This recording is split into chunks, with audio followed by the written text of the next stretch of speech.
Brigham Buhler, what's up, buddy? Dude, thank you for having me on, man. We've been talking about it. I'm pumped to catch up. I know. We've been just crossing. We haven't been able to align everything with our schedules, but I'm glad we finally got you. I know we were supposed to have you on a couple weeks ago, and you're like, dude, I'm so sorry. I got to go visit Jelly Roll. Yeah. You finally got linked up with him. What was that all about? So he did that whole WWE thing. I don't know if you saw that, but he's just been on a tear. That guy's been everywhere. Since coming on with Ways to Well, he's down 200 pounds. Holy shit. He just signed a contract with the WWE for more fights. And then he did that whole deal with Jake Paul where Jake Paul like jumped up however many feet and landed on him. So he was just banged up, bruised up from the road tour and doing all the WWE stuff. And he's like, dude, is there any way y'all could come to me for like a day, just a day? And I was just going to fly in, and we were going to treat him that morning and turn around and fly back out. What is that treatment like? What does he need you to do for him? He wanted stem cells just because he was all banged up from the WWE stuff. But we did a bunch of stem cells, glutathione push, amnion, all the stuff to try and bring down his inflammation and just get him feeling good and healing again before he started the next road tour, which is like him doing like a month in Europe. But it ended up being a whole thing. I get out there, and then he's like, what are you doing, Bubba? And I was like, well, I'm flying out in like 2 hours. He's like, no, you're not. Cancel your flight. I want to show you my ranch. And so we went and rode four-wheelers all around his ranch. Where is this again? It's Nashville, outside of Nashville. Okay. But what's hilarious is we're riding four-wheelers, and it's like 6 o'clock at night, and he asks his guy, hey, man, what time am I supposed to be at this show? And he's like, dress rehearsal was at 3 o'clock. And he's like, well, shit, we ain't going to make that. He's like, what time is the rehearsal? 6 o'clock. And he's like, well, shit, we're not going to make that either. And so we like get in his truck and haul ass. And he just walks onto the stage, sings a fucking song, crushes it, and walks off. And the director was so pissed because he wasn't there for any of the stuff, but he crushed it for them, while everyone else was having to do multiple takes to try and get their part done. So it was funny to see behind the scenes on that shit. That's so sick. So I'm curious if there's a lot of people that are going to watch this, and you know they might be in Jelly Roll's shoes or somewhere close to it, where they just cannot get rid of all this weight that they're carrying around with them. They've probably tried multiple different diets and workout plans. They might have brought in trainers. They maybe brought in supplements. You know, they've tried everything. Like, you're one of the leading experts on all of this stuff that people need to lose weight, to stay healthy, to have energy, but also not lose that drive that they need to accomplish all of their work and, you know, life, all of the things that they need. So what would you recommend for people that are going through something similar and applying what Jelly Roll's done? How would you explain to them what they need to do? I appreciate the kind words. I tell people, like, I grew up, everyone in my family's obese. My dad's obese. My brother's obese. I was on the cusp of obesity. I was 25% body fat. I was doing exactly what you're saying. I was getting up at 4 a.m. to go do fucking CrossFit, man. And I was training, and I was trying to see a nutritionist. And I was getting results, but not the results I should have been. I was just tired and beat down and lethargic and all these things. And finally, one day, I had a urologist buddy go, dude, why don't we run your blood work? And so they pulled my blood work and uncovered a lot of different things that we tweaked and dialed and refined. And just through doing that, I went from 25% body fat to like 7% body fat in less than a year. Holy shit. Without changing my diet. It was already changed. I was already trying to do the right things. And I say all that because everybody's different. Every story's different. And Rome wasn't built in a day. Don't expect results like overnight. But sometimes there's stuff going on that your primary or an internal medicine doc is so busy treating cough, colds, and flus, they're not really doing a deep dive into you. And that's what spurred Ways to Well and why we started this company. Was the goal was to take people out of the broken sick care system and give them real insights into what's going on with their health. And to do that, we got to do some tests. We got to do blood work and comprehensive panels and screen you to see if you have any sort of genetic predisposition to inflammatory responses to different compounds or food sources. And all of those things combined create a cascade that leads to bloating and,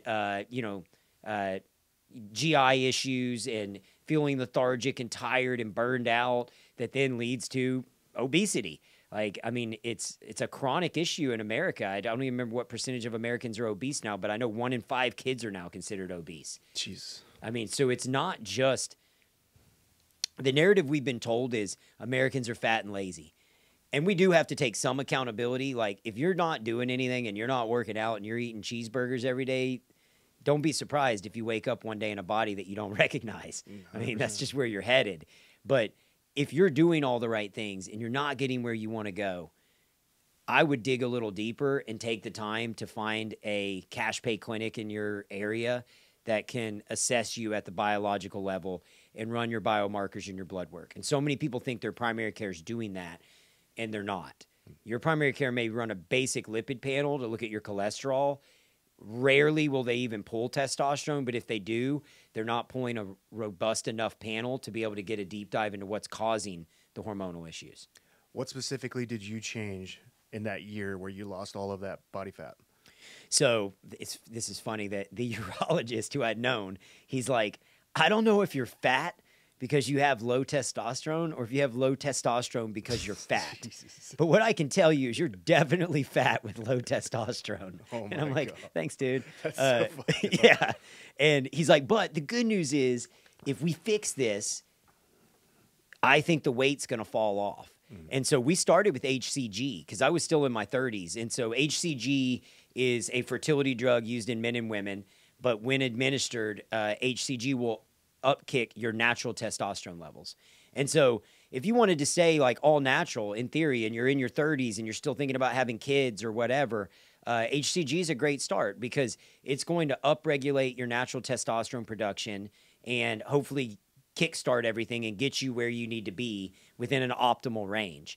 That's one of the other things. We're so chronically ill as a society. When you talk to a primary care, a lot of times if you're at a testosterone of 300, they'll go, oh, well, you're on the cusp. You're fine. You're on the cusp of chronic disease. You're not. You're headed down a dangerous rabbit hole right now. Yeah. Like, this is not going to be a smooth transition, man. Yeah. If you're at 300 in your 30s, that's a problem. Mm-hmm.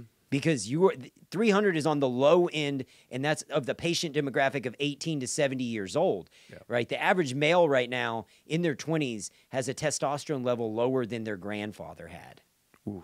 That's crazy to think. And we don't know, is it the microplastics? Is it the toxins? Is our environment? Is it the glyphosate and all the things they're spraying on our food? It's probably a culmination of all of it. Is it our more sedentary lifestyle, our screen time? You know, I look at all the things my grandpa could do and how much more of a man he was than I'll ever be. Mm-hmm. And then I look at 20-year-olds candidly and I go, well, shit, man, I'm still twice the man they are. And I hate to say that, but that's just the world we're living in now. I'm sure you see it with your background and all the crazy shit you've done. Do you think the environment you're living in plays a role in your testosterone levels? Oh, absolutely. Right? Because, I mean, you think back to, like, back then there was a lot more wars, like big world wars that were going on.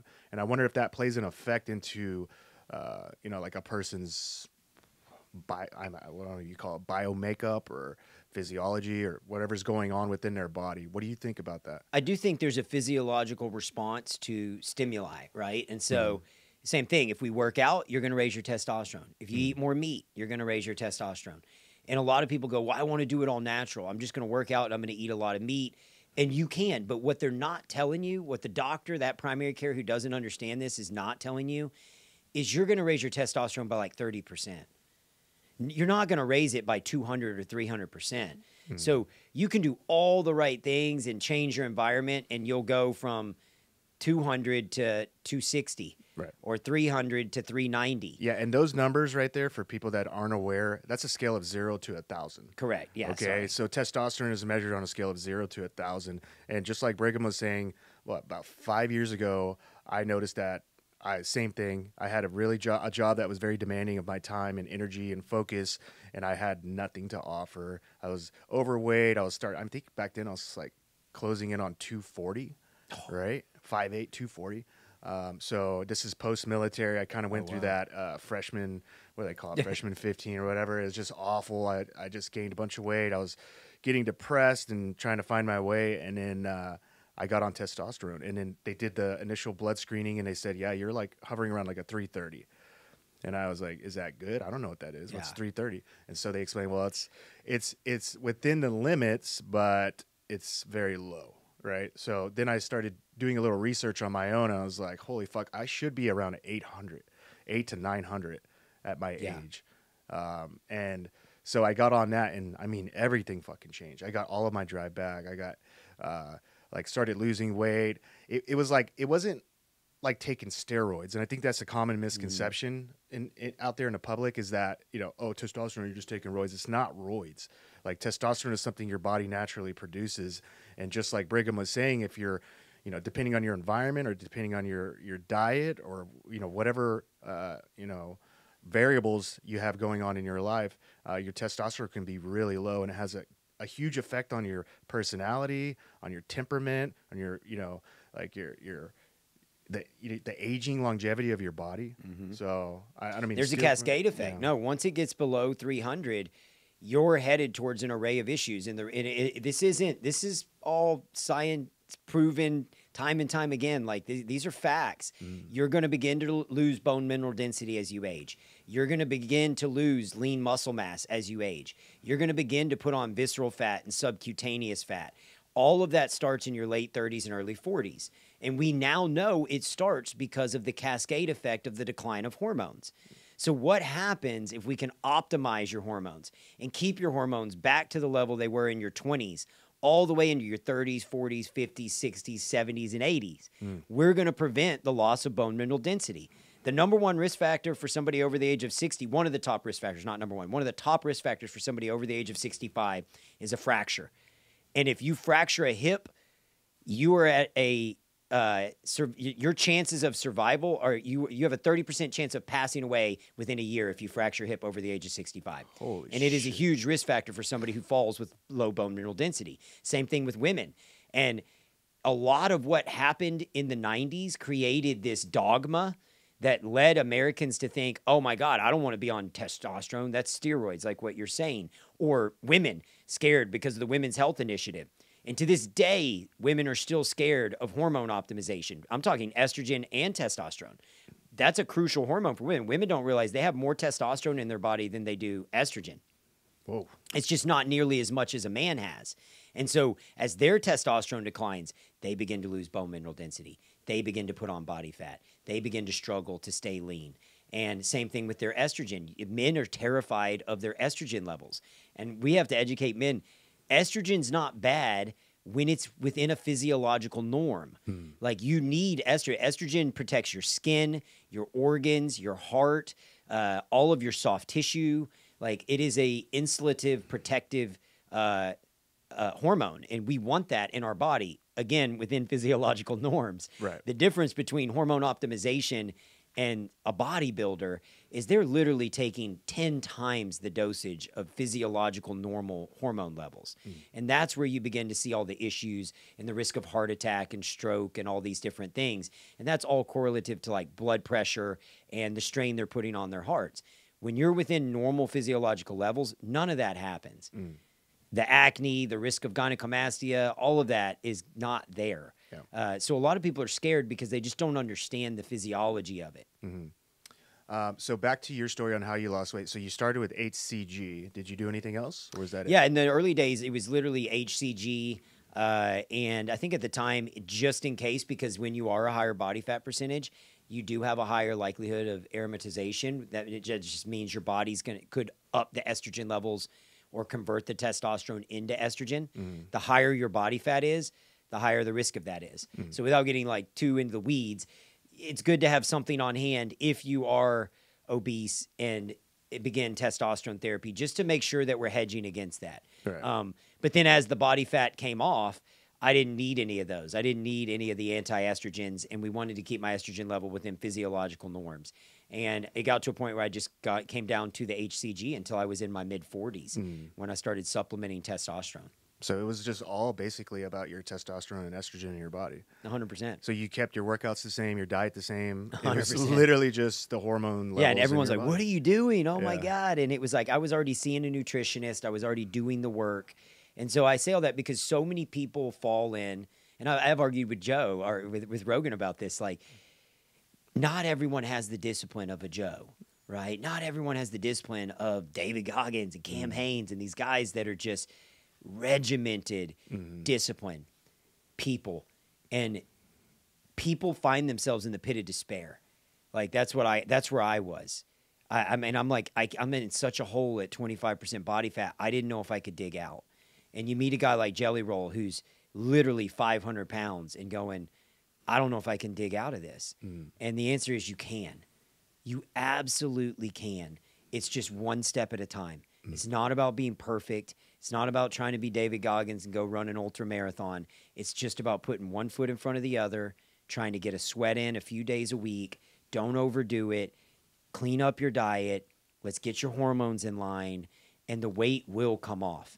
It's science. Like, this isn't woo-woo shit. Like, we know scientifically, if we optimize your hormones, we clean up your diet, we incorporate a weightlifting routine a few days a week, and we get you moving, just walking, basic walking at first, is enough to help you start shedding that weight. Just perspirate once a day, at least once a day. Perspirate something, right? Yep. That's what I try to tell people. Just sweat, man. It's like taking a shower for the inside of your body, right? Just get it out, get out there. Even if it's like 30 minutes, like Brigham said, get up, do something. Like, just don't do the same thing. And here's the other thing too, is like people, your body's very adaptive to your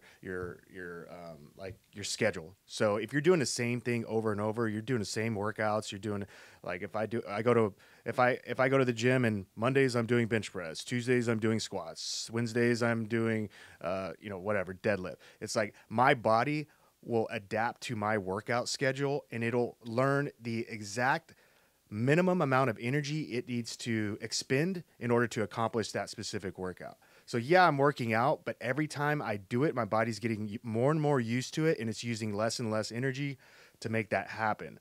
So, like, what I tell, like, my clients, like Alex, is like, I was gonna say, I'm sure you've talked about it, but it's insane what you've done for Alex. Yeah, thank you. Like, it's impressive. But basically, what I do is I try to keep their body in a state of shock. Right? Like, I don't ever want them to get used to the exact same workouts. So I'm constantly switching it up every day, every week. I'm doing traditional workouts. I'm doing circuits. I have a thing I created called a gauntlet, which is 10 workouts for, X amount of time on each lift. And so I'm constantly mixing it up. And then every month I'll cycle out all of those workouts and bring in all new ones. So his brain never gets a chance to get used to everything. Right, so he's constantly and if varied. He's having to think more, and how am I going to accomplish this lift, is forcing him to use more energy and expend more calories. So, but just like you said, if somebody's coming in and they're starting off fresh and they're just like sitting there with 25% body fat, just start somewhere, and like Brigham said, balance your hormones and then watch it happen. Because, and I will say what you're saying with a trainer, like, I know everyone can't afford a trainer, but even an accountability buddy. Like, if you've got a workout partner, it's a game changer. And I'm at a point in my life where I'm so busy, I have a trainer just for accountability. Like, because there's so many days I don't want to do it, and I just go, I'm not going to no-show on the train. I'm getting up at 5 a.m., I'm driving over there, I'm going to go do this shit. Yeah. Like, it creates another level of accountability, and I can't. I wonder how many days Alex wouldn't have worked out if he didn't have you. Yeah, true. That's a good point. Yeah, every time, like, we just took 3 days off because his dad was in the hospital, and so he was up in Temple for a few days, and he's texting me on the drive back like, I need to get in the gym. You know, like, it becomes an addiction. For him, he's so busy and he has so much chaos going on in his life every day. Self-inflicted chaos and then external chaos all day. He's just flooded with it. So the hour to hour and a half we spend in the gym each morning is his one reprieve from all of it. He can just tune it out and just focus. We can put on the music real loud, and we try our best not to talk about any work or any drama and just, like, enjoy the moment. And so, especially for guys, as you start to get older, you need that. That's something we had a lot of when we were kids, and then when you become adults and you get inundated with all these fucking life stresses. Just being an adult is stressful enough. You need something that takes you back to that state as you were as a kid. So I think it's very important. But 100%, like, you're nailing it, because one of the biggest things you realize is you forget what it feels like to feel good.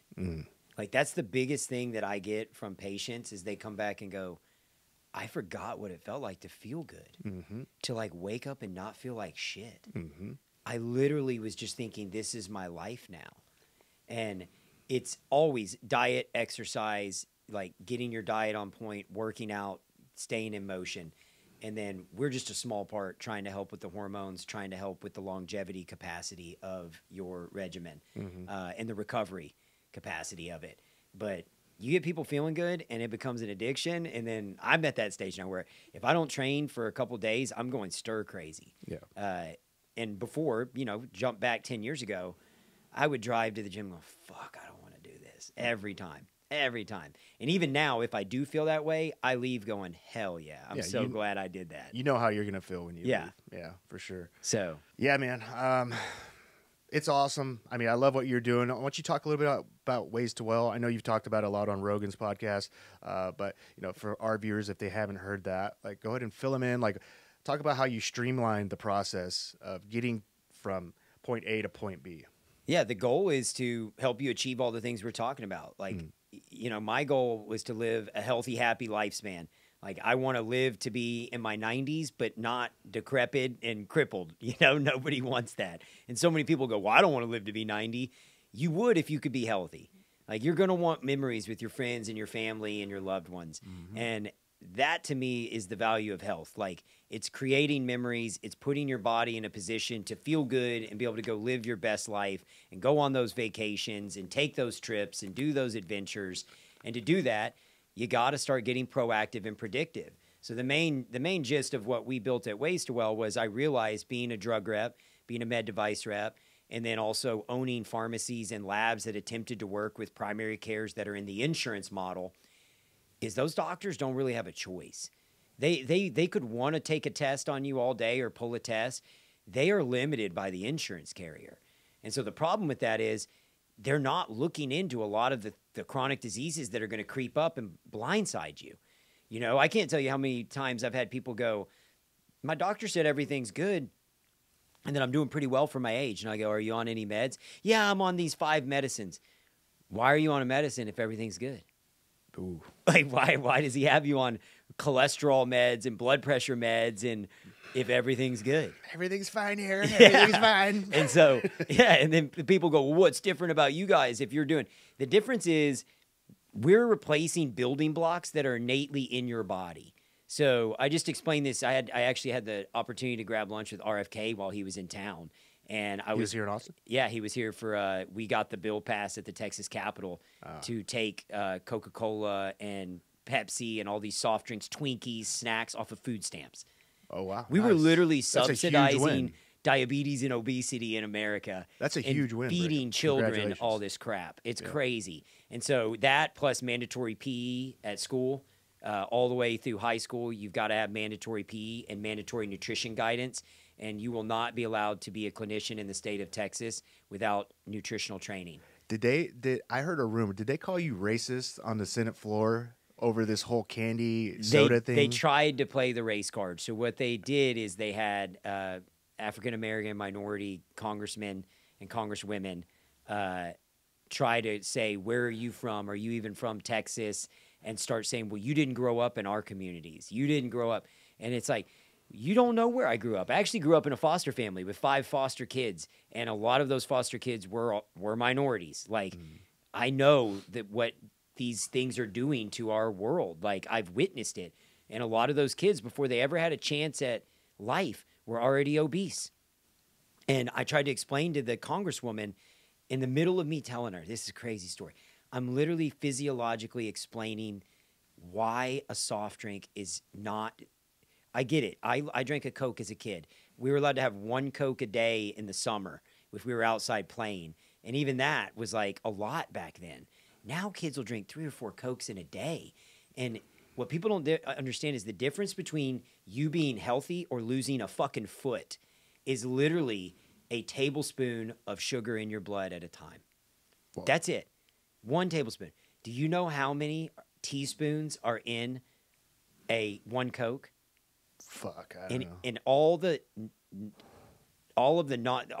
soft drinks with sugar, it's anywhere from 8 to 12. Wow. Mountain Dew has 12 teaspoons of sugar in it. You've got Coke, I think, has 8 or 9 teaspoons of sugar. And you're dumping that into a small child's bloodstream. And then you're wondering why that child has ADHD, hyperactivity, can't stay on task, and is gaining weight. And think of the caloric intake that a kid needs at that size. Right. And you're giving them a huge chunk of their daily caloric intake in a sugar drink.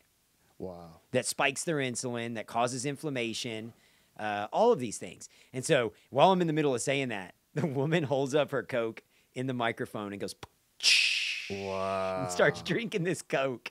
So I was pissed, but we got the bill done. So RFK was here and to celebrate, and it was a bill bigger than that. Like, the bill is not just the food stamp stuff. It's also putting labels on the front of any food in Texas. So if it's a banned ingredient in another country, you've got to now put it on the front of the label in the state of Texas with a warning label saying, we have these 20 ingredients that are banned in 30 other countries. Wow. Because we weren't doing that. We weren't disclosing to the American people that there's a lot of shit in our food that is endocrine system disruptors, hormone disruptors that are in our food. And we're not telling the American people that. Yeah. I know you've been doing a lot of work with RFK and the MAHA movement. You've been in D.C. a lot. Can you talk about anything that you guys... Well, what I was explaining to RFK and one of the head folks from the FDA literally at lunch 2 days ago was the difference between a drug, right, from the big pharmaceutical cartels, is a drug is a chemical, right? And so if you look at Prozac, like this is what I told Secretary Kennedy, you've never met a fucking human on planet Earth that has a Prozac deficiency. You've never met a human on planet Earth that has an Adderall deficiency. It doesn't belong in your system. Yes. The difference between what they're doing and what we're doing is we are looking for the deficiency and finding the key to go in the lock. What do I mean by that? GHK copper peptide.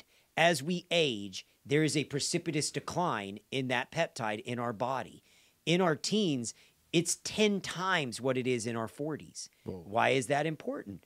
That peptide is a building block. It's a short-chain amino acid. Flintstone vitamins for grown-ups, literally. And that amino acid signals cellular recovery, wound healing, joint inflammation, skin elasticity, skin healing, all of these therapeutic and cosmetic benefits, but physiological benefits that go beyond that. And that's just one peptide. There's 4,000 peptides. So imagine as we age, there's this precipitous decline in these building blocks. Our goal is to replace the decline in the building blocks. And our goal is to take a look under the hood to see what you're deficient in, right? So I'm going to look at the car, assess the car. Are the tires low? You know, is the battery fully charged? Or do you have enough oil? Do you have enough of all these essentials to get the car from point A to point B? And that's all we're doing with the human body. And then we're trying to get proactive and predictive and preventative using algorithm-based medicine and AI to monitor you 24/7. And so you can allow Alan accessibility to your Apple Health platform on your iPhone.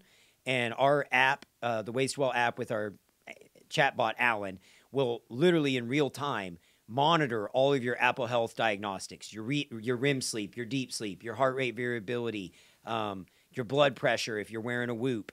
All of those can be tied back into Alan, and in real time, we can get push messages to our clinicians, and we know Sean started testosterone on this date. How is Sean trending? All of his biomarkers look great on his blood work, but that's a month old. What's happening today? What was your sleep yesterday? What was your heart rate variability yesterday? And these are all diagnostic tools that give us a better assessment and a real-time look into where you're headed physiologically. Ooh. Rather than waiting for something catastrophic to happen. Yeah. You know, the average person rarely gets blood work done. And if they do, it's at a primary care where they're not really looking at everything. And, you know, I said this on Rogan, but the cancer that develops in your 40s started in your 30s. The diabetes that manifested in your 30s started in your 20s. You know, all of these chronic diseases, there are leading indicators, and we can prevent them. We lost more people last year to chronic disease than we have in every world war we've ever fought. Jesus. 1.7 million people died of chronic disease in America last year. That is more than every American life ever lost in a war. And Secretary Kennedy said this to the Senate at the federal level. If this was a war and it was a foreign adversary killing 1.7 million Americans, our children, we would go to war. Why are we not going to war against the food system? Why are we not going to war against the pharmaceutical cartels? And then I can tell you why I call them the cartels and layer all that. Like, there's so much shit. You were asking, like, what's going on at the federal level. Yeah, I've heard a lot. Dude, it runs so deep. Yeah. It's not... I know people say Alex is a conspiracy theorist, or you're Ian. I know you just had him on. I can tell you, man, going behind the curtain of Oz, there's a lot of fucking truth to what those guys are saying. There's a lot of shady shit happening at our 3-letter alphabet organizations that are run by the federal government. Do you see that improving? Do you see us being able to fix that? Because I know for myself and a lot of people, it just feels like this is just the way it's going to be. There's so much corruption at the top. Like, now you getting to work in those environments, do you see it as possible for us to fix this? I do see it as possible, but it's going to be a motherfucker. I mean, I'll tell you, because even testifying on these bills. So I went out and spoke to the Senate in the state of Texas, and we got a 31-0 vote to pass all these bills. Which is incredible. 3 different bills. Overwhelming support. So bipartisan support. Yes. And what happened? Industry said, holy fucking shit. These guys are going to pull this shit off. They flew their private jets down and all their lobbyists. And the next time I go to testify in front of the Congress, there's like 12 lobbyists versus me. And like an 18-year-old girl, Grace, who's like a food advocate, and another food guy, Jason, who I'm buddies with. Us 3, just everyday Joes up there trying to testify against 12 like lobbyists, scientists brought in from big chemical and big ag and all of these things. And I shit you not, Sean, one of the lobbyists stood up there. The American Heart Association showed up. Wow. I ended up texting it to a bunch of people, and thank God Joe talked about it and exposed it. The American Heart Association showed up to tell our governing officials that they support keeping Coke and soft drinks and Twinkies on food stamps. What the fuck? Yeah. And the Senator Colhurst, who's a badass, she's like a Texas born and raised woman out on a ranch in like a rural district. And she goes, I thought I'd seen it all. I just want to clarify right now. Is the American Heart Association saying that they support people eating Twinkies, snacks, like Cokes, sugary beverages, and you guys think that's a good thing? Wow. And Rogan ended up picking it up and talking about it. And 2 weeks later, the American Heart Association redacted their statement, apologized to the American people, and said it was a misstep. Did anybody get fired at least? They fired the guy. Oh, thank God. Yeah, they fired the guy. Jesus Christ, but man. It's the war is real, because then Buc-ee's, like, I love Buc-ee's, man. I'm a Buc-ee's fan. H-E-B, all of them brought in their lobbyists because they were worried it would disrupt revenue. Of course, they have a wall full of fucking candy. And that's the problem, is there's so much money being made. And you've got to think, if we weren't the state of Texas, right, the other thing the lobbyists did is they said, we'll just pull out of the state. And Senator Colhurst said, good fucking luck. We would be, if we were a country, we would be, I think, the 8th or 9th largest country in GDP. Good luck. Instead of changing their business practices, they're just like, oh, well, fuck, we'll just leave. We'll take our shit and go home. Yeah. What the fuck, dude? And so they lobbied like hell. And then it gets to the House, and because of all the lobby, I was getting calls from congressmen and, hey, can you come back to the Capitol and come talk to some of these congressmen and congresswomen? They're being told all this stuff, and they're worried that it's going to hurt their districts. And that's where they brought out the race card, and that's where they started playing the race card and all of these things. And it was a domino effect. Long story short, we got through. We beat the fucking system. We beat the establishment. Nobody thought these bills would get passed. All 3 fucking bills got through. Wow. So when you ask me, is there hope? There's hope. Like, there's hope. And I don't want to bore you too much, but like, there were things we did to like play the game. Like on the food label stuff, the congresswoman and Senator Colhurst were like, we're going to put glyphosate and atrazine in there. We did that. What is that?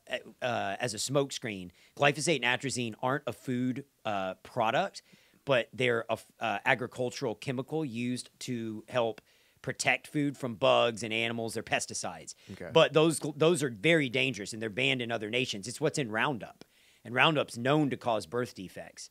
I mean, it's a problem, but it's a much bigger problem than a label change because our entire agricultural system is based on this. And I'm going to blank out, but it's not atrazine, but another one that I uncovered during all this is all coming from a fucking chemical company in China. And so the next thing at the federal level I'm going to explain is, do we want 100% of our corn or whatever it is sprayed with a chemical from an adversary? Like, imagine if you wanted to cripple America, all you've got to do is taint that chemical. Yeah, just a little bit. That gets sprayed on all of our fucking food. That's a problem, man. Yeah. And we're sourcing all of this from China? That's a huge problem. Yeah. And then even Bayer Monsanto, that's not an American company. These are the same people that tested, like if we look at big chemical, and so when you say, is there hope, is there this? It's going to be a battle, and we're going to have to keep President Trump on point, and we're going to have to keep this in the American public's eye. Because part of the only reason that I think this administration took interest in it is it became a big topic. It was a swing vote topic. Mothers were pissed. Mothers were worried about vaccines. Mothers were worried about poisoning their kids. This MAHA movement became MAGA, right? And I believe, helped push Trump over the edge, like to get the vote of women, to get the vote of concerned citizens who may not have voted Trump because of RFK and Tulsi Gabbard and some of these swing vote people. He won by a fucking landslide. Oh, yeah. And the voice of the American people was loud and clear. We want fucking change. We're over this shit.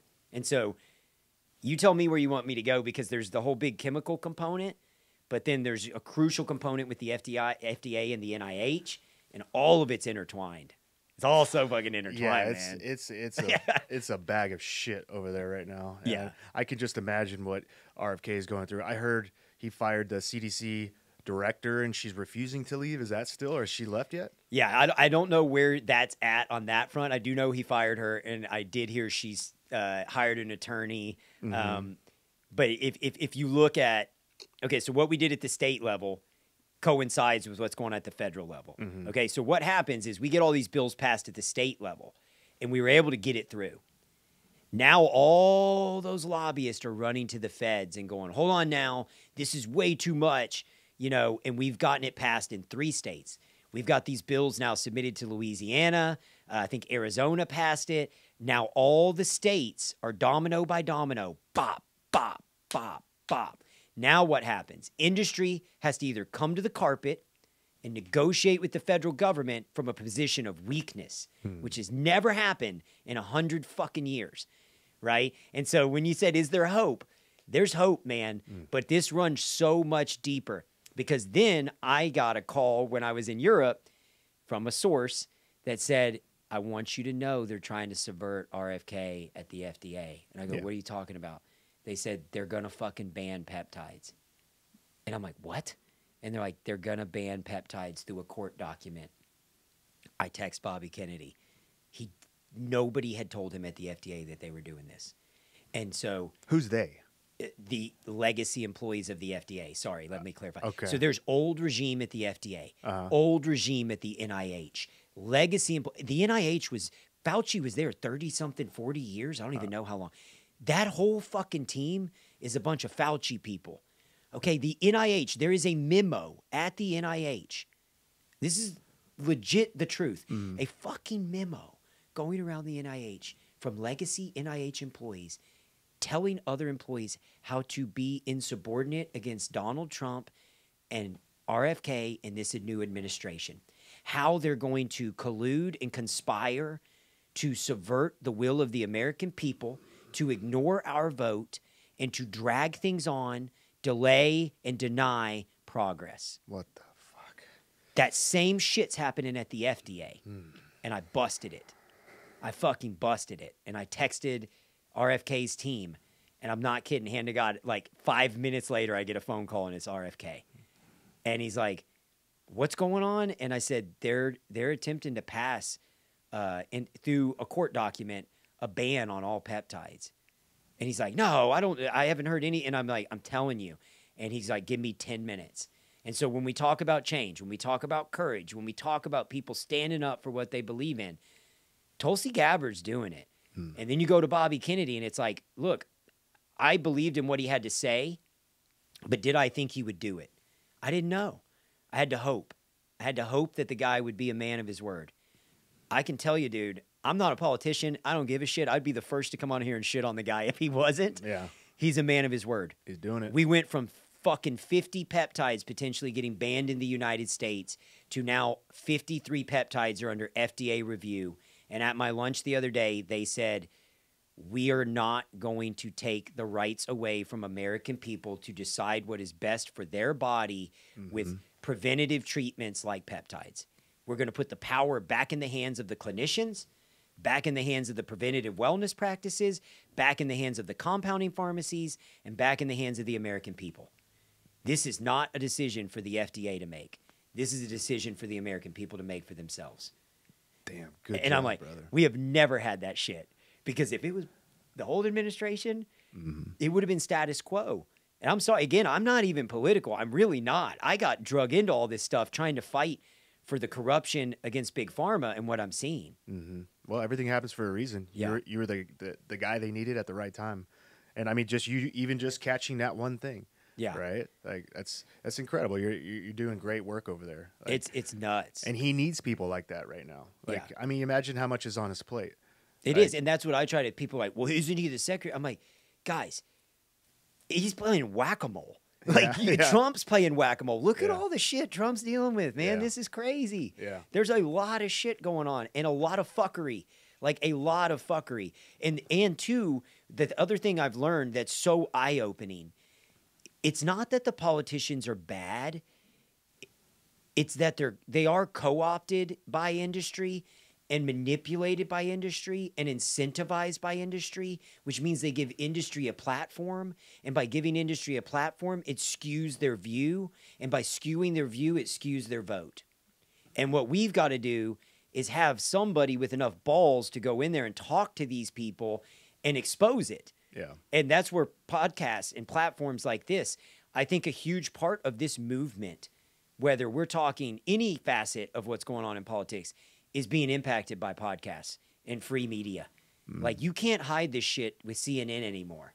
Like, nobody's listening to that crap. They're listening to podcasts and free media forms and social media, like Instagram, X. Like, all of these platforms are so game changer to resonate a message. Nobody would have known the American Heart Association was testifying against unhealthy foods being on food stamps if it wasn't for social media and podcasts. Yeah, the gatekeeper for They could have got away with it, dude. Jesus Christ. Because CNN wasn't going to cover that. Oh no. Right? Absolutely not. And so they could have got it. Now they can't. In this world, they can't. So that's where my hope comes from. But I don't want to say optimism because it's going to be a motherfucker, man. It's a fight. It's going to be a war. Every day. You're It's fighting for every a never-ending inch. war. Yeah, it's a Yes. never-ending war in this political game. And anytime there's money involved, anytime there's lobbyists involved, fuck, how much money gets slipped underneath the table for certain stuff to happen? And I know it's real. I had a person, I won't say their gender because I don't want to give away who they are, a person from the FDA call me after my first meeting with the FDA in January. And this person said, what'd you think? And I said, oh, everyone was really nice. I was like, they were honestly really nice. They seemed receptive. And this person goes, okay, I want you to know they're going to smile, fuck you. No This is an FDA employee shit. telling me, Wow. I want you to know they're going to smile, fuck you. Jesus. And I'm like, what do you mean? And this person said, they're going to smile to your face and they're going to fucking ramrod you behind the scenes because they're meeting with Eli Lilly and they're meeting with these big pharmaceutical companies literally in a week. And these people have worked with those people for years. And they're going to figure out how to help that conglomerate over you. And that was in January. And I wanted to believe and I wanted to have faith. And this was all about peptides and all that, the meeting I had in January. And then that call that I got that I told you about when I was in Europe was just like 60 days ago. So they did. They smile fucked me. And then I caught wind that they were going to fuck us. And then I had to ring the bell. And then we rang the bell, and now we're fighting. We're still fighting. It's not done yet, but the FDA is in meetings deciding the future of peptides for all Americans. And it goes so much bigger than that. It goes so much bigger than that, Sean, because what Lilly and Pfizer and all these big pharmaceutical companies are attempting to do is reclassify peptides as a biologic. And they're fighting with the FDA to say, no, we need to reclassify these. These aren't drugs. These are biologics. And so what I mean by like the politicians don't know the game, they're a politician.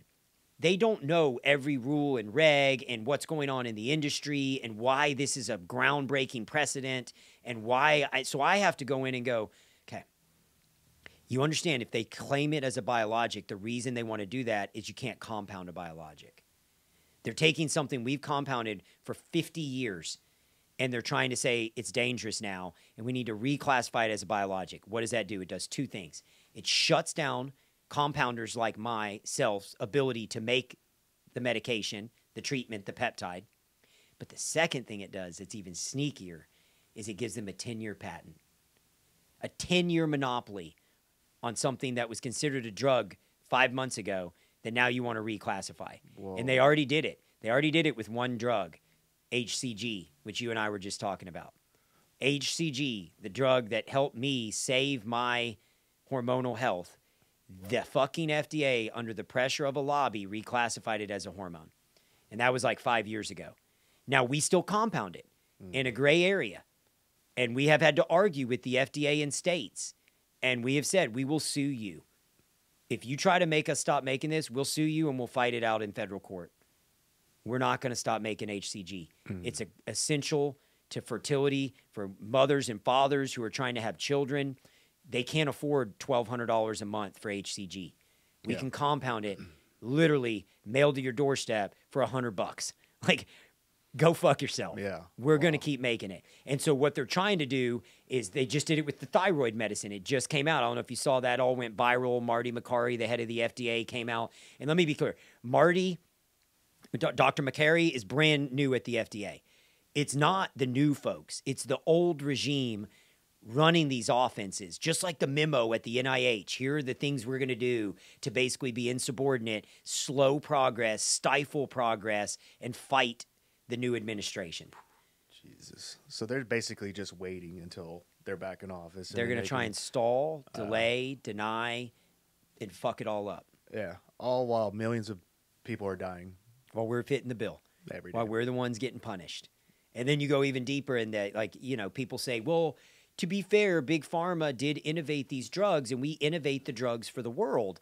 And that's why Eli Lilly's CEO says these drugs are so expensive, because we're innovating for the world.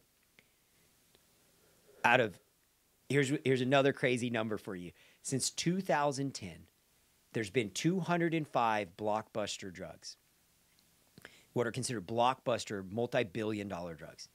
How many of those do you think Big Pharma had 100% of the innovation on? Half. The answer is zero. Zero. Not one drug did not have its roots from the NIH, the National Institute for Health, which is taxpayer dollars. We fund the drugs. We innovate the drugs. We create the drugs with our money, with our hard-earned fucking taxpayer dollars. And then when a drug gets through phase 1 or phase 2 of a trial, and it looks very promising, and we know that it's safe, and we've made it through animal trials, and we've made it through some human trials, and everything's looking super promising, they sell it to Big Pharma. No. And Big Pharma acquires that molecule at like phase 2, takes it over, runs it through phase 3 trials, rubber stamps it through the FDA, and sells it to us 10x. Jesus. But we paid for the fucking drug. We're the ones that funded it. Who the hell are you to be able to make us pay a premium for it? Yeah. Wow. It's insane, man. Big Pharma. How does that relate back? Who owns all these big pharma companies? Does that relate all the way back to BlackRock and all? I've always been an active guy, training, pushing myself. But once I learned how caffeine forces your body into that fight or flight mode, I realized it was wrecking my recovery. I'd get the boost, but I couldn't really rest. That's when I came across methylene blue. It gives me clean energy, sharper focus, and I could still recover. Honestly, it changed everything for me in the gym, in business, and in life. Then I discovered alpha lipoic acid. On its own, it's a strong nootropic, boosting choline, which drives brain and body performance. But when you combine it with methylene blue, it's on another level. That's why I worked with the partner to create Magic Bullet, methylene blue plus ALA. For me, methylene blue was powerful on its own, but with ALA, it's the only way I do it now. Right now at bluevitality.com, you can pick up a full bottle of Magic Bullet for just $39.95. Use my promo code SJNCO to get 20% off the regular price. If you're serious about your training, your focus, or your recovery, this is the way to go. Yeah, it all goes back to BlackRock, Vanguard, State Street. The same old shit. And that's the other thing I try to explain, like, okay, so why would Big Pharma, why do they really care if we're making a GLP-1 peptide, right? One, it's because peptides are the future, way better safety profile than any drug that's ever hit the market. Why? Because it's readily found in your body. It's already there. We're just synthesizing something you're deficient in, okay? No petrochemicals. No, this is literally a synthesized peptide. We're not adding all the extra shit that's in a drug, like the petrochemicals, the dyes, all the extra stuff that's in there is not in a peptide.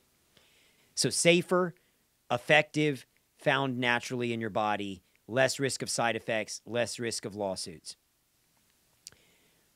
But tremendous upside potential if you can patent it and control it. You can make an insane amount of money. And let's be honest, really easy to synthesize and create. And so, to me, the future of medicine isn't going to be, Sean, here's 5 different peptides that we know you're deficient in because you're 40 years old or whatever. The future is going to be, Sean, we ran your biomarkers and we ran the AI algorithm, and we know that you have a genetic predisposition and your markers show you're deficient in these 7 peptides. So I'm going to compound a peptide unique to Sean, and it's going to literally be the key that fits your lock of your cells and activates all of these things. Bop, fat burning, lean muscle mass, hunger pains, all the different stuff that you're struggling with, we can fix through peptides. That's incredible. Yeah, so like the new blockbuster drug that Lilly's betting its entire future on is retatrutide. And retatrutide is a new GLP-1 agonist that combines essentially a 3-pronged approach to weight loss. But what's crazy is bodybuilders have already been using retatrutide. Like in the bro science space, they're already using it. We could compound it, and we were going to compound it, but we got FDA warning letters telling everyone, if you compound this, we'll come shut you down. Why? There's not a patent. What do you mean? Nobody's patented it yet. Why can't we compound it? You know, and what are they saying? The answer is there's not the safety study on it yet, but this is where I go back to, it's not a drug, it's peptide. It's found naturally in nature. That's my whole argument to RFK. You're telling us you're trying to patent nature right now. You're trying to suppress people's accessibility to nature. I get it. We want to make sure things are safe. That's one thing. So the FDA's job is to make sure something is safe and not going to harm people. That's step 1. Step 2 is let's make sure it actually works. Okay. The reason we got to go to step 2 is because we're billing insurance companies and governmental payer programs. And if there's no medical data supporting it, then it could be considered fraud because you're asking other people to pay for it. That's not what we're doing in preventative medicine. It's you and I talking and you deciding what you want to put in your body. And so if I can say, Sean, in mice, like I'll give you another example. There's a peptide called SLU-P322. In mice, it increased cardiovascular output by 45%. Mice were able to run 40% further. Holy shit. While taking this peptide. It's an exercise mimicking peptide. Give me some. And it burns fat. It makes your body burn fat disproportionately because even when you're sitting there, it keeps your body in a state of thermogenesis and tells your body that you're exercising when you're sitting on your ass. It tells you at the cellular level, it tells your mitochondria to burn essentially these other energy sources, and it gobbles up fat. Interesting. And so it's a fascinating peptide in a molecule. Crazy results in mice. There's not a bunch of human studies, but people are using it everywhere now in the bodybuilding world. What's it called again? SLU, SLU-P322. Can't they come up with a better name? I know. Well, these are the molecules. It's like the people that name stars and planets that they find. It's like, why the fuck? Just give it a name. But it's cool stuff. And I'm like, This is the future. Not waiting for somebody to get 400 fucking pounds and trying to get all the weight off them through a GLP-1. Yeah. The future is getting proactive, predictive, and hitting your body to fill all the deficiencies that your body has as you age. Or like I said, the copper peptide earlier, huge decline as we age. That's what we're doing with cellular therapy. What are we doing with stem cells and all of these things? They're in the same wheelhouse as peptides. When we're a little kid and we fall, we heal fast. When we're old and we fall, you could be bruised for a month. If you're an elderly person, you may never recover from that fall. Damn. Because your body doesn't have the ability to heal like it does in your youth. And the reason is you don't have the building blocks anymore. So if I told you to go build a building, you're going to go, okay, I need the brick, the concrete, the mortar, the wood, and all the workers. Well, shit, you don't have any of it. Go build a building, Sean. Yeah. You can't. But if I give you the brick, the mortar, the concrete, and the worker bees, and a blueprint called mRNA, like I can tell your body through signaling cells and through all of these building blocks what to do. And that's the beauty of what we're doing with these cellular treatment options. You're taking a healthy birth, healthy mother, pre-planned C-section, extrapolating out all these natural goodies found in life at birth.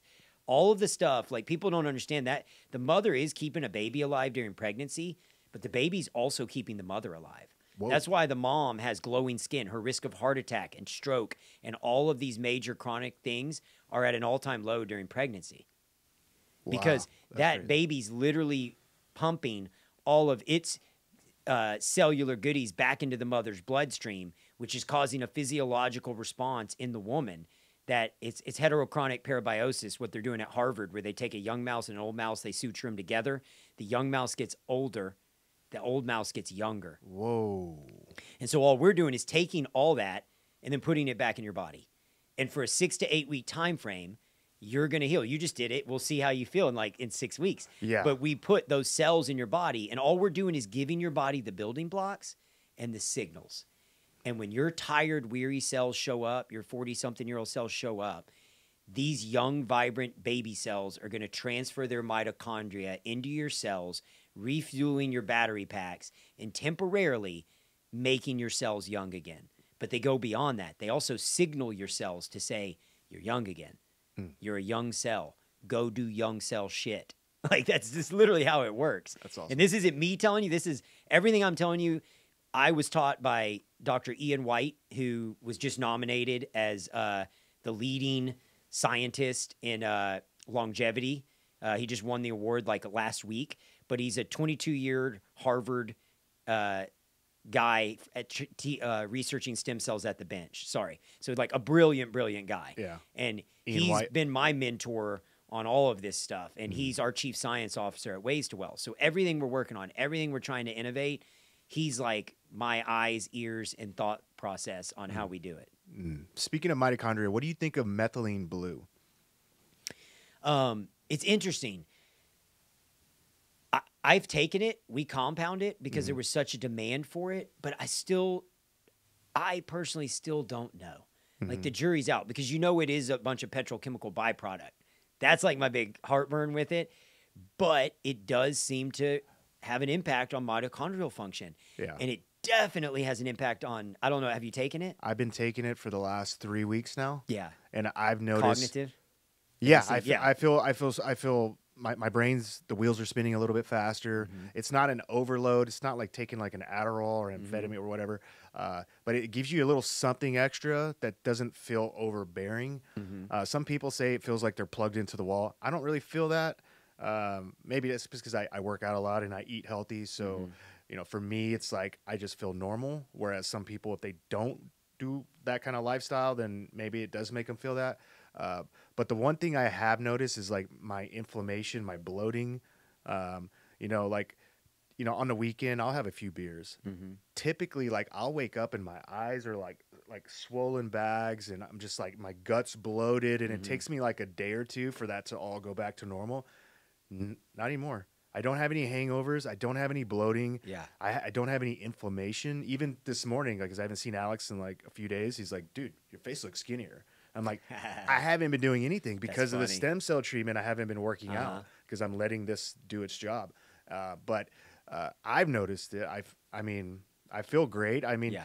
fuck, The feedback's been phenomenal. Yeah. And I took it. I've been taking it just to anything that we do, I guinea pig myself. Yeah. Right. And again, one of the things too about Waste Well that I try to do different, just so your listeners understand, is I've told people I grew up in that academic world where it was I'm the doctor, you're the patient, you shut the fuck up, you do what I tell you. When I started Waste Well, I'm like, we're not running a medical practice this way. We are here to be a resource, an ally, and an advocate to a patient, not a dictator. Our place is to educate, embolden, and empower. So my clinicians teach you the pros, the cons, the good, the bad, the ugly. Here's the good things. Here's what the data shows. Here's where we don't really know, like SLU P322. It's only been tested in mice, BPC. It regenerated nerve endings in spinal cord injuries where they severed a rat's spine and hit them with BPC, and it regrew their spine nerve endings. Whew. Crazy stuff. Is there a double-blind, placebo-controlled 5-year retrospective study for humans? No, there's not. And so I like to be real with people and go, look, we don't know. But here's the difference. It's not a drug. It's found in your body already, and we're not trying to push you to insane physiological abnormal levels. We're trying to optimize you. Mm-hmm. And so can I say with certainty? I can't. Do we feel confident that these things have tremendous value with minimal downside? We do. And people have been using them for almost a decade now for a lot of this stuff. Yeah. And methylene blue falls in that for me. It's the anecdotal results for me were great. And then the feedback from clients is phenomenal. Yeah. Like people love it. They feel like their cognitive function, their data recall, their energy levels, all of that improve. It's been around since the 1870s. Yeah, I didn't know it was that long, but I knew it's been around. Yeah, they've been using this shit as like a treatment. That's nuts. Malaria, urinary tract infections. Like it's got like a ton of benefits when it comes to the skin. It helps wounds heal. It helps like UV protection. It's got like a ton of like cognitive and like neural type benefits where it's helping people with Alzheimer's, Parkinson's, TBI for like veterans that are getting out. Like if I have guys that are struggling with TBI issues, I tell them try methylene blue. It's pretty cheap. You know what I mean? And it's helping like it Dude, delivers oxygen to the red blood cells. Okay, crazy story. We had a guy come in who flew in who has dementia, and it's a friend. It's a friend's dad. And so I said, look, we don't this is not in our wheelhouse, but if you want to bring him in, I'll hit him with stem cells. We'll put him on a battery of peptides. We'll run him through the hyperbaric and come do the 3-day experience, and I'll do it on me. Let's just see. I feel terrible that your family's going through this. He flew down. We put him on peptides. I believe we put him on methylene blue. We definitely did stem cells intravenous, and we had him nebulize them, breathe them into his lungs, and then we did hyperbaric. Okay, I'll make a short story long. His mom was a mega skeptic. She's a clinician, academically trained, and she's like, we're just doing this because it's our last hope, blah, blah, blah, blah, and she was not having it. And day 3, she came in crying and hugged us and said, I had my husband at dinner last night. I had my husband for the first time in years again at dinner last night. He was there. We had conversations. We laughed. We cried. She said, if it never happens again, you guys gave me one night with my husband again. Whoa. And I was like, man, it made me want to fucking cry, man. I'm like, not to be a pussy, but I'm like, damn, man, that's what I believe we can do with this stuff. If we can just open it up to the people and be able to innovate and stop letting big pharma stifle all of these treatments for people. The future's bright. We can do so much with this. But what you triggered that thought is I didn't even think that it could have been the methylene blue. That didn't even enter my mind. I was thinking, it's definitely got to be the stem cells. But we hit him with so much, I don't know. I don't know what you know. That's the problem. Just threw everything out. I got to actually follow, because that was about a month ago. And I know they said he was doing better than he had been doing in literally 2 years. But I got to follow up with him and see where he's at now. But even just that, God, I can tell you, I've lost loved ones, man. And I lost my brother in the opioid crisis. If you could give me just one night to just hang out with my brother and talk to him again, like, I can't even imagine what that feels like with somebody who's suffering with dementia. And I'm not saying these things are cures for dementia. I don't want anyone thinking that that's the claim I make. I don't know, but we haven't researched it, and what we're doing is not working. And so what does the future hold with all of these modalities? And can we get into some studies around these things and see what kind of regenerative effects they have? Ibogaine is another one like that. For neuroplasticity, it literally regenerates brain matter. I mean, it's one of 2 compounds ever shown in the history of mankind to regenerate brain matter, and it's naturally available. It was used on the plains of Africa 8,000 years ago. Wow. Why is it suppressed in the United States? What was it used over there for? Do you know? Shaman were using it for all sorts of healing and shamanic rituals. Yeah. Because it is a psychedelic. It's like one of the most powerful, long-lasting psychedelics. I have a bunch of buddies that have taken it. Yeah. I mean, Sean Ryan talks a lot about it and how much it helped him with a lot of his PTSD and depression and things he was battling coming out the other end of all the stuff he had been in. Mm-hmm. Yeah, it's wild. I mean, psychedelics in general. Have you ever done any sort of psychedelics like mushrooms at 5-MeO? Yeah, we're actually doing a study at Waste to Well too on. So we partnered with Minds, which is a spinoff of MAPS. I don't know if you've ever heard of MAPS. Dr. Rick Doblin, he's one of the pioneers. He's been on Rogan a bunch. Minds is Dr. Bruce Danner. Bruce Danner's also been on Rogan. And Bruce, brilliant guy. So Bruce literally was working on a complicated equation for NASA that they hadn't been able to solve for like 6 years. And that was his project. We need you to come solve this. And he had been working on it and couldn't figure it out. And he went and did ayahuasca and literally got the answer in an ayahuasca journey. Wow. Came back, said, I think I solved the equation. Turns out he did solve the equation, and they fixed the problem. And so Minds, the project we're doing at Ways to Well, in affiliation with UT Medical, Dell Medical School, their whole psychedelic branch, is a study looking at, can we use psychedelics to solve complex equations and problems? Can we use psychedelics to, not as for trauma or anxiety or depression, but can we use it to help a brilliant mind break through to get an answer? And so we're using it almost like a nootropic. And we're having people go through psychedelic, think about the problem, meditate on the problem, then go through their psychedelic journey, come out the other end, and we're seeing if they can solve those problems that they've been trying to solve over in the weeks to follow. That's incredible. And so that's the study that we're funding and participating in at Ways to Well, hosting at Ways to Well, in collaboration with UT Medical and the Minds Project. Do you think they'll ever be able to, synthesize the substances to where you don't have to hallucinate to get the benefits? I don't know. That's tough because part of me wonders, is the hallucination itself part of the benefit? I don't know, because I have done ayahuasca, and I can give you my personal story. Like, it goes back to my brother. I lost my brother. Literally, I could write a country song. In a year, I lost my brother. I lost my girlfriend of 5 years. I lost my dog. And then I had to shut down my company and lay off 150 people. And I had to look single moms in the eye, dads, people who have worked in the trenches with me for years. And this goes back to my hatred of big insurance. It was because they fucked all of us over, and they said, we're not going to cover blood work. We're not going to cover all these tests. We're not going to cover non-addictive, non-abusive pain creams, put them back on opioids. They shut my company down. So anyways, I went into a depression, and I was going to a therapist. I was trying to get over the death of it was just too much all at once. And it became anger and resentment, and just, I was angry, man. I had a fucking temper. I was like, fuck these people, but that's not me. I don't want to be that. I'm not shitting you, man. I went to therapy for a year, and I got maybe 5% better. It didn't do shit for me. I'm not going to lie. It pretty much did nothing. And then I had a friend go, you should do ayahuasca.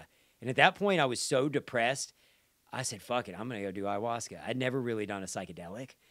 I did an ayahuasca journey, and without getting too woo-woo or into it, I got all these downloads that were not my thoughts. I don't know where they came from. I don't know what. I laid down, and I laughed, and I cried, and I remembered memories of my brother, You know, I went through some dark moments in it where like I was in the ocean and I'm in the ocean and my brother's right by me and we're swimming in the ocean trying to stay alive and the ocean's pitch black and the waves start carrying him away. And I'm yelling for him and he's getting further and further and further away. And I'm like crying in the water and I sink under the water into this infinite vastness. And I'm filled with anger and rage and all these emotions towards God or life or whatever you want to call it. And as I sink into the water becomes light. And I see the light at the surface and I'm like coming through this moment where it's like overwhelming love. Just fucking insane amount of love and gratitude. And the light becomes like these striations and like colors and geometric shapes. And it's not a voice. It's not like anything like that. It's a download. I don't know how to explain it, but it's going to be okay. Everything's going to be okay. Your brother's okay. Everyone you love will be okay. We're all in this experience together. There is no you or me or this or that. It's us. Like, and those aren't my thoughts, man. I'm just telling you that those have never been my fucking thoughts. Like, I don't think that way. I believe. I was always like, it's me versus the world. Fuck this shit. I'm going to kick down doors and take names. And like, it changed me forever. And that was in my mid 30s. I was like, I don't want to be angry. I don't want to be bitter. I don't want to hang on to how Preston died. I want to hang on to how Preston lived and who he was. And it healed me. I don't know how else to say it, but it healed me. And I'd never been the same. And so much of my life changed after that. Like, I was doing well. I was a good businessman and successful, but, like, I wasn't happy. I just worked and, like, did things I didn't want to do all the time. Find myself partying with my friends at 2 a.m. and going, why am I even doing this? I don't even want to be here. All that stuff kind of just went away. If I don't want to do something, I'm like, no, I'm not doing that. No, that doesn't really fill my cup. I'm good. Like, I'm glad you enjoy it, but I'm not going to do it. I'm good. I don't know. That's cool. No, I feel you. I like when I did 5-MeO, I had a very similar experience where it's not as long. 5-MeO is like very quick, like 10 minutes, you know, and you can do it multiple times. That one's intense. I think that one's, I thought that one's even more intense than Ibogaine, isn't it? It's the most psychedelic substance on earth. And one of the things I noticed when I was coming out of it, you know, because they put a mask over your eyes, but I don't like the mask. I like to be able to look around. I like to open my eyes and see, because I think, I like the visuals, you know. I don't want to be stuck in darkness, like going through this trip. So I told them I'm taking the mask off. And so the first time I did it, I kept my eyes shut, and then they asked if I wanted to do it again, and I did it again. And when I came up, I purposely opened my eyes like halfway through it because I wanted to see what it was like out with my eyes open. And the whole room, like there was the doctor next to me, and then there was like a few other people in the room.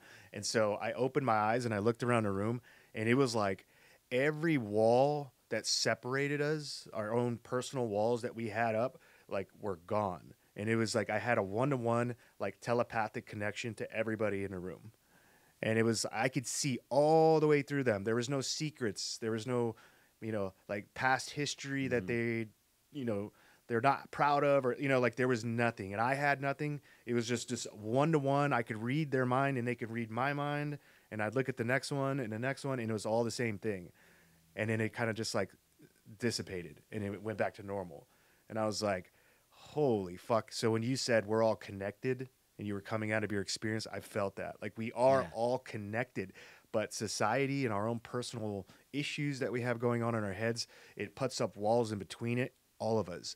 And if you can find a way to break down those walls, we can finally get to a point where I think we can move forward as a civilization. We can progress forward without war and all of this stuff. We have to first be able to see each other before we can get there, though. And right now we can't see each other. We might be able to see us from the external side out, but we can't see the inside of that person yet.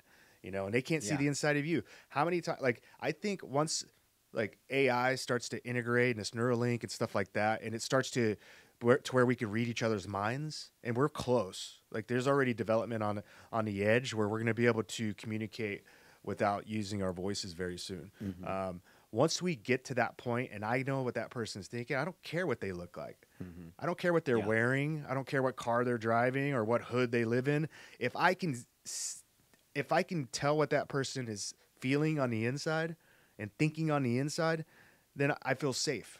You know, how many old white ladies walk down a street and, 3 or 4 black guys walk past her and she like turns and goes the other way because she's judging them from the outside, right? But if she could read their minds, they might be the coolest guys she's never met, and she wouldn't even know. She just doesn't know. So I think if we're ever going to get to that next stage of evolution before we all kill each other, it's going to come in the form of we can read each other's minds. I love that, or because I think there is a interconnectivity. That was the biggest thing I took away, and I'm like, you leave that experience, and I was never a mean person or anything, but I'm like, I'm going to be better. I'm going to be more patient. I'm going to try and love more. I'm going to try and be more compassionate. I'm going to try to be better, because we're all just trying to make it. We're all literally just trying to survive our traumas and our childhoods, and all of us have our dramas, and it's not like, I mean, all of us do. I don't know a single, all these famous people I've met, that you've met, like, you get to know them and you realize, dude, we're all traumatized. Like, we all have insecurities. We all have stresses. Like, it's so easy to see the guy on the top of the mountain and just think, oh, that guy is lucky or da-da-da. And then when you see the work, the grind, the effort that all these famous people put in, and how they just want to spend time with their family, but they can't even get to them because they're drowning. And like, it's just a different type of pain and suffering. Yeah. Like, but we are all in pain and suffering. And that's part of like this journey that's life. Yeah. And I don't know how to explain it. It just gives you an awareness. And I wish everyone would do it. I think we would have a lot less wars if everyone did psychedelics. Yeah. That's why I'm really rooting for Elon and this Neuralink. I hope that, it eventually gets to the point, maybe in the next 5 to 10 years, to where it could be something you could buy at Best Buy. You know what I mean? Of some It's sort. wild when you see like just the future of what's coming. When he's talking about it, it's not just going to return eyesight. It's going to allow you to see in infrared. Yeah. Like, you're going to be able to like do superhuman things. And I know that's a sword that cuts both ways, but I also look at it and go, you hope that a level of consciousness and sophistication and awareness and empathy and compassion, I guess the best way I can frame it is, most of the MMA fighters and high-level fucking UFC guys that I've gotten to meet and know and become friends with, like a George St. Pierre, or even a Gordon Ryan, as big as Gordon's a dick in the public eye, some of the nicest people you'll ever meet. Yeah. Because they know they can fucking kill you with their bare hands. Yeah, so like, quick. So my point of that is, like, a lot of times when people act hostile or mean or whatever, it's because they're weak. And they know they're weak. And they're doing it because they're scared. But back to what you said, if you're not weak because you have this ability to understand everyone's coming from, you don't feel threatened. And if you don't feel threatened, you don't act in a negative way. Does that make sense? I feel like you're right. Like, it would solve a lot of problems if we could just better understand each other. Is the gist of what I hear you saying. Yeah. We got to understand each other. If we can't truly see each other, how can we understand each other? Yeah. That's the biggest problem we're facing right now. And it's within our own countries. It's within your own neighborhood. You ever downloaded Nextdoor, the app? No, but my girlfriend has, and she's fucking told me, like, oh my God, dude. Don't ever do it. Just bickering about things in the neighborhood. It makes you hate your neighbors. And like, everyone's what's this person doing in the neighborhood type deal. It's awful. It's just drama. I don't want to know all the drama. I just want to be peaceful, and so I get it. It's the world we're living in, and we have to make the best of it. But the way I see it is, the whole goal as a civilization is to not become extinct. And if we do that, we win. And so all of this innovation and technology that's coming in, as long as it's helping further that along, and it's not going to be turned into something that could kill all of us, then I say go for it. Let's go. Let's try to make the best of it. And just like what you're doing in the pharmaceutical and the medicines, and like, we need to find a way to control it before the people that are looking to get rich off of it control it. And that's probably the hardest thing. And maybe it goes back to like grade school, and maybe we need to start educating the youth at an earlier age, especially with what you're talking about with all of these different things. Maybe that's where we start. Maybe the education system needs a revamp a modernization, I guess you would say. You know, we've come a long way, but there's so much that we haven't done as a civilization. I know, especially as a country. So America has always been, at the forefront of, innovation, and I think that we can take it there with all of this stuff. I think you're right. It starts with the health. It starts with our health, because if we're not healthy, then we're not thinking clearly, and we're not making the right choices. But yeah, and when you don't feel good and you're miserable or inflamed or having stomach issues or whatever, you lash out. You act different. I feel like if you want to put your best foot forward, be the best version of yourself, mentally, emotionally, and physically. Yeah. And it will lead to good things. And if every one of us do that, we're a better country and we're a better world. Yeah. What do you think as far as like AI integrating into politics? And like I heard in UAE, I think in January, this coming January, they're going to have a minister of AI, like an official government position that's run by AI. Well, I know they are releasing today, aren't they? Or this weekend or something, this freaking Israeli AI that scrubs the internet. It's all around the mass shooter that just happened. The guy who walked in and shot up the church, the kids, like they just announced that they've had this AI software and now they're going to ramrod it through and release it. It's I don't like that. It's a little scary. What is it? It's an Israeli-backed AI company, AI technology that scrubs all the internet, chat forums, everything for anyone making threats, and then quantifies the threat and digs into them digitally and assesses the individual's threat risk. And if they're like a legitimate threat or not a legitimate threat, quantifies it for the FBI so the FBI can go look at them. Wow. Which is scary because now you're getting into like Minority Report.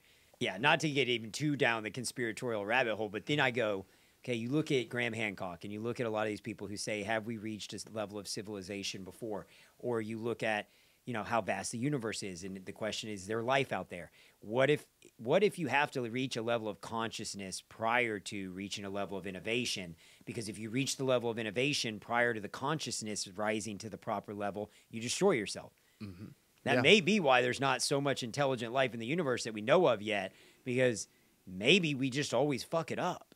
Yeah. I hate to be pessimistic, but if we don't elevate our consciousness at a faster pace, the technology is outpacing. Well, I'm hoping we can use the technology to catch up. That's why I was hoping with like the Neuralink type of devices. I'm hoping it'll catch us up, because you're right. I don't think even if imagine we're an alien civilization and we go and we find a planet out there, a blue dot in the middle of space, and we go and we're visiting and we're observing this planet. Maybe even we're stopping in to do some research on this planet, and there's a species of ape or whatever aliens that are on this thing, and they're warring nation. Some of them get along, but some of them kill each other all the time. Mm-hmm. How many people are dying every single day across the planet over the dumbest shit? Mm-hmm. It's like, are you going to intervene? Probably not. You're gonna stop there and go, okay, they're obviously at a very early stage of advancement, or evolution. We're gonna let this pan out, and most likely they'll kill themselves, and we'll just have the planet. But I don't think. And so you would imagine if there is an alien race that's smart enough to get here,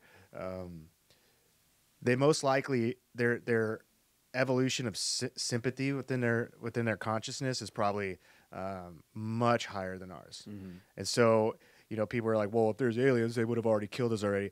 I don't think they would have gotten to this point in their civilization.